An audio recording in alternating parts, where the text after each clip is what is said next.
Bumi manusia kediaman anak cucu Nabi Adam pada dasarnya tidak hanya dihuni oleh makhluk-makhluk yang kasat mata. Berbagai makhluk tidak kasat mata pun menjadi penghuni bumi.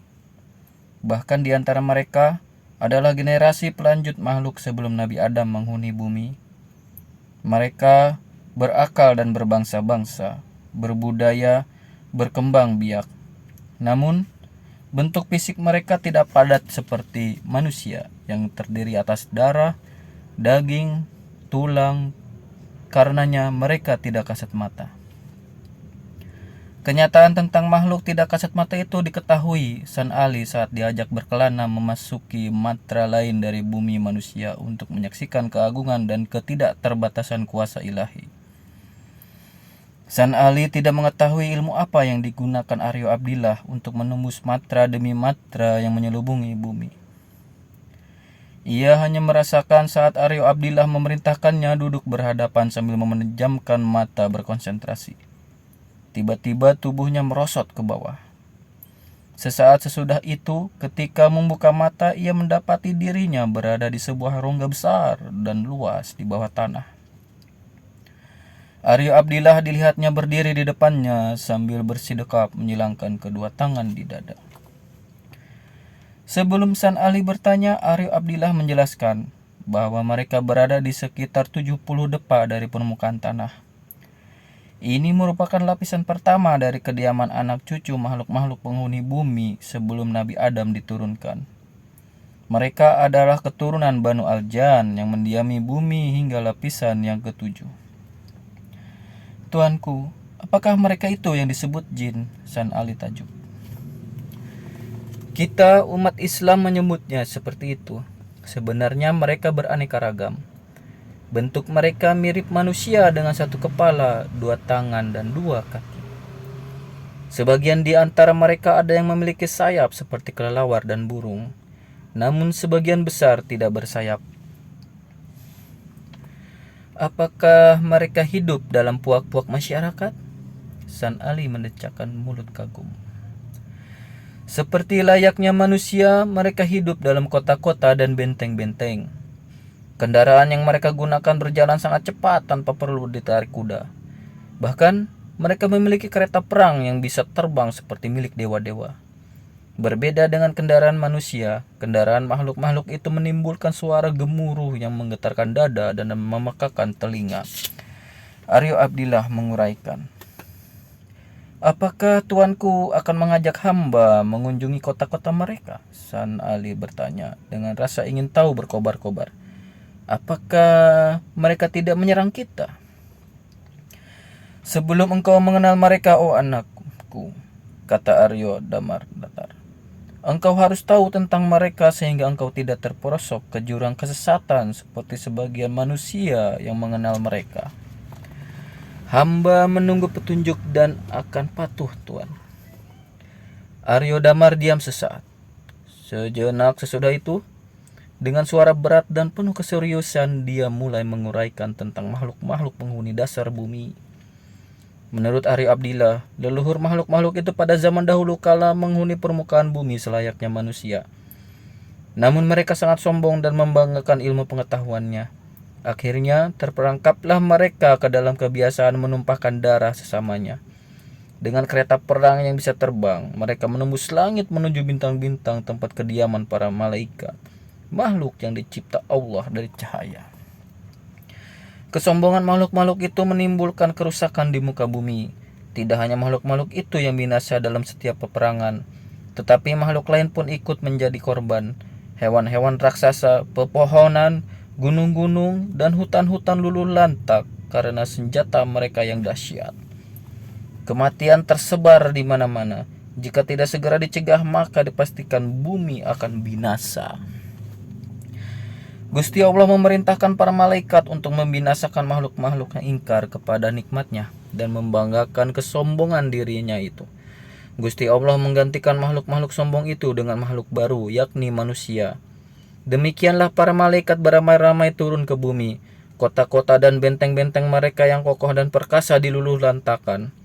Mereka dibinasakan oleh senjata-senjata malaikat yang lebih dahsyat daripada milik mereka.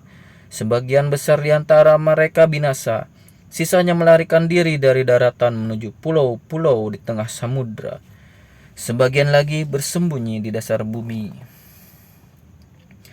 Berpuluh, beratus, bahkan beribu tahun makhluk-makhluk sombong yang selamat itu hidup dalam kegelapan dasar bumi.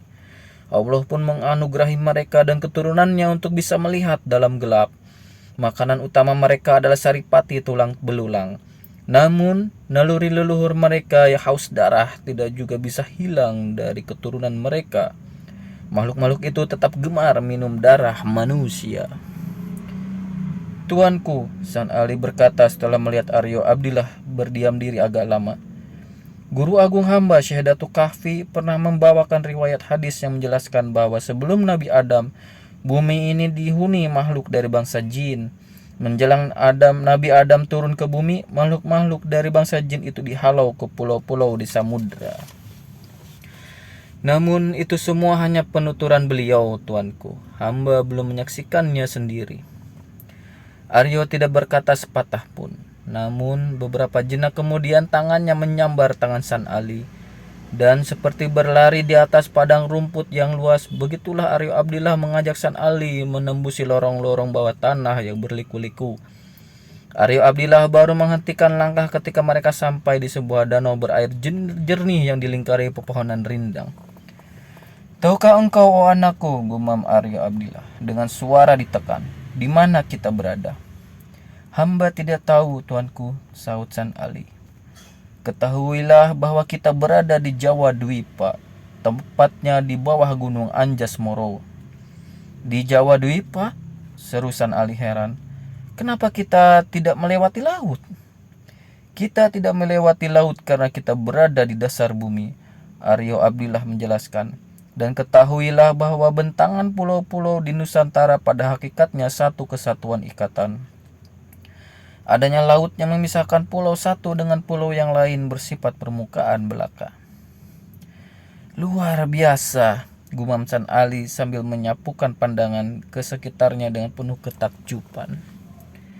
San Ali yang masih diliputi rasa takjub termangu-mangu keheranan ketika menyaksikan kerumunan orang bertubuh cebol dengan kepala besar dan tangan menjuntai ke bawah lutut di sekitar danau tak jauh dari tempatnya berdiri.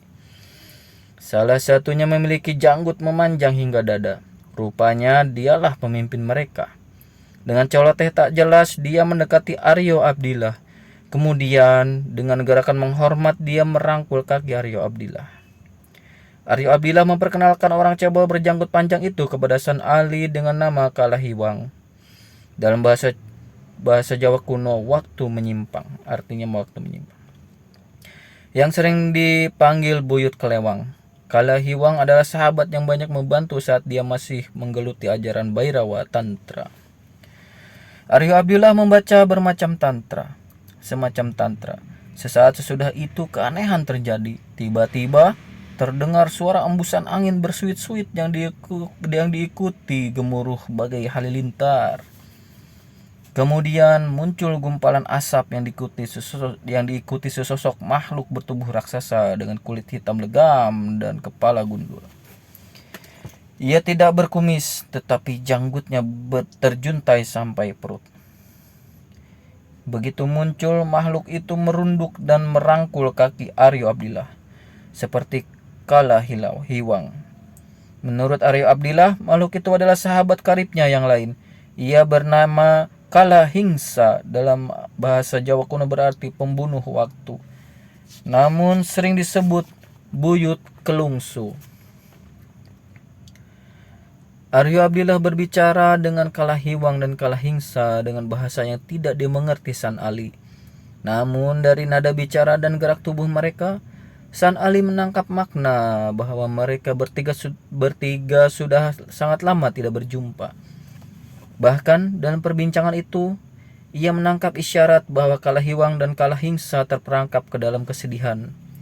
Aryo Abdillah terlihat beberapa kali menarik napas berat seolah-olah melepaskan beban yang menggumpal di dada. Setelah cukup lama berbincang-bincang, akhirnya Aryo Abdillah mengajak San Ali meninggalkan tempat itu. Kali ini San Ali merasakan perjalanannya cepat laksana kilat. Keduanya berhenti di suatu kota yang terang benderang dan berarsitektur aneh. Rumah-rumah dibangun bersusun-susun. Orang berlalu lalang dengan pakaian aneka warna. Kendaraan-kendaraan aneh tanpa hewan penarik berseliweran dengan suara gemuruh. Yang ajaib, lampu-lampu yang menerangi kota tidak menggunakan nyala api. Aryo Abdillah menjelaskan bahwa kota itu terletak di lapis bumi ketujuh, lapisan yang paling dekat dengan tungku api bumi. Para penghuninya berperadaban lebih maju dibanding penghuni di lapisan lain. Meski mereka maju, naluri suka menghirup darah manusia tetap belum hilang. Pada saat-saat tertentu ketika bumi diliputi kegelapan, terutama saat terjadi gerhana, para penghuni bumi lapis ketujuh itu beramai-ramai keluar dari kediaman mereka melalui kawah gunung berapi dan gua-gua. Mereka beriringan mencari mangsa untuk dijadikan jamuan besar di bumi utara yang tenggelam dalam kegelapan selama 5 bulan. San Ali sangat terkesan dengan pengalaman menakjubkan mengenal hidup makhluk-makhluk penghuni bumi selain manusia. Di dalam berbagai kesempatan ia terus bertanya dan Aryo Abdillah berusaha menjawab semua pertanyaannya. Jika Aryo Abdillah tidak bisa menjelaskan tentang peradaban dan hasil budaya mereka, maka tidak segan-segan dia mengajak San Ali mengunjungi kediaman mereka. Suatu malam Aryo Abdillah mengajak San Ali mengunjungi bangsa jin yang tinggal di bintang-bintang. Ia takjub ketika menginjakkan kaki di bintang Az-Zuhal, rembulan yang mengambang di langit berjumlah 10. Makhluk-makhluk yang tinggal di sana wujudnya mirip manusia, namun kulit mereka sangat putih. Begitu putih sehingga urat-urat yang melingkar di wajah mereka terlihat sangat jelas. Yang laki-laki sangat tampan, yang perempuan sangat cantik. Semua berhidung mancung. Mata mereka biru bening bagaikan kristal. Rambut mereka putih agak kelabu. Anehnya, segala sesuatu yang ada di tempat itu berwarna putih. Batu-batuan, tanah, gunung, bangunan, pepohonan, bahkan kendaraan-kendaraan aneh yang terbang dengan suara gemuruh. Aryo Abdillah menjelaskan tentang adanya roh-roh manusia bumi yang menikah dan tinggal di alam jin, sedangkan tubuh wadaknya tetap di bumi. Badan wadak tanpa roh itu hidup tanpa kesadaran utuh. Jika ruhnya berbicara dengan siapa saja di alam jin, maka badan wadaknya akan berbicara juga. Lantaran itu orang tersebut dianggap gila oleh orang-orang di bumi. Jika roh diajak balik ke badan wadaknya, tanya San Ali, apakah orang tersebut akan sembuh dari gila? Tentu saja, oh anakku, kata Aryo Abdillah. Tetapi untuk membawa kembali roh bukan pekerjaan gampang. Alam makhluk-makhluk itu sangat luas, bisa saja ia tinggal di dasar bumi atau di bintang Az-Zuhal, Az-Zuhrah, Al-Utarid, Al-Mushitari, Al-Murik, bintang Soma, Brihaspati, Sukra, bahkan bintang Buddha. Lagi pula, belum tentu roh itu mau diajak balik ke badan wadaknya di bumi. Ketakjuban San Ali terhadap makhluk-makhluk gaib itu nyaris membawanya ke lingkaran ciptaan ilahi yang tak diketahui batas akhir. Ia seolah-olah sudah melupakan tujuan utamanya mencari dia yang tak terjangkau dan tidak bisa dibayangkan. Andai kata Aryo Abdillah tidak menegurnya dengan keras dan mengusirnya, ia tentu akan terus berkutat dengan tumpukan tanda tanya tentang makhluk-makhluk ciptaan Gusti Allah tersebut. San Ali menyadari kesalahannya, kemudian dengan penuh takjim ia berpamitan. Tuanku, katanya seraya bersimpuh di depan Aryo Abdillah, jika pada akhirnya tuanku menghendaki hamba melanjutkan perjalanan menuju dia, kenapa selama ini tuanku memperkenalkan hamba kepada makhluk-makhluk gaib itu? Bukankah lebih baik jika tuanku mengajarkan hamba cara tersingkat menjalin hubungan dengan dia?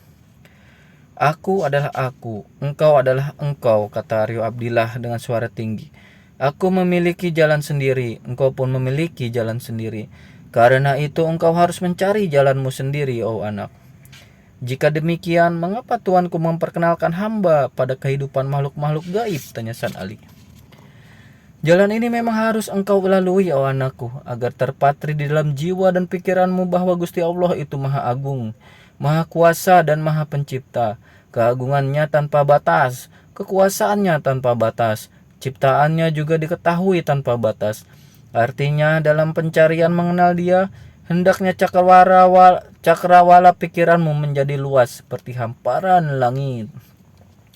Dia bukan hanya Gusti Allah yang disembah umat Islam, melainkan Dia adalah Tuhan yang disembah seluruh umat manusia, hewan, tumbuhan, jin, malaikat, setan, iblis, bulan, bintang, matahari, dan berbagai makhluk ciptaannya yang tak kita ketahui. Makhluk-makhluk itu hanyalah sebagian kecil aja dari ciptaannya. San Ali tertunduk diam. Kata-kata yang diucapkan Aryo Abdillah pada dasarnya tidak jauh berbeda dengan penjelasan guru agungnya. Namun kenyataan tentang makhluk-makhluk selain manusia benar-benar mencengangkan dan hampir membuatnya tergelincir dari tujuan semula. Aryo Abdillah akhirnya berterus terang bahwa tujuannya bertemu Kalahiwang dan Kalahingsa di dasar bumi itu sebenarnya hendak berpamitan. Usiaku sudah lanjut, sudah saatnya aku kembali kepadanya. Bukankah tuanku masih kuat dan sehat? Tanya San Ali. Hamba tak yakin barang 10 atau 15 tahun lagi tuanku bakal meninggal dunia. Tidak, sahut Aryo Abdillah. Usiaku tinggal sepekan. Pada tanggal ke-9 hari Soma Manis atau Senin Legi, bulan Waisaka, saat pecat sawet, pukul 10. 5 hari lagi, itulah saatku meninggalkan dunia ini. Karena itu cepat-cepatlah engkau pergi dari sini, karena aku tidak ingin menyisakan sesuatu di hati dan pikiran selain Dia. Tuanku, sergah San Ali heran. Bagaimana Tuan bisa tahu dengan sangat jelas saat kematian Tuan? Tidak perlu kujelaskan, tetapi jika engkau teguh pada tekadmu dan setia pada jalanmu, maka engkau akan dianugerahinya pengetahuan seperti itu. Sahut Aryo Abdillah sambil menutup mata dan mulai mengatur napas serta melafalkan zikir. Hamba mohon doa restu tuanku, kata San Ali mencium kaki Aryo Abdillah. Ia rasakan ada rongga kosong di dadanya, seperti kehilangan sesuatu yang sangat berharga. Meski tidak tahu gerangan apa yang hilang itu, sesaat ia merasa kehangatan membasahi pipinya. Sadarlah ia bahwa diam-diam titik-titik air bening telah menetes dari kelopak matanya.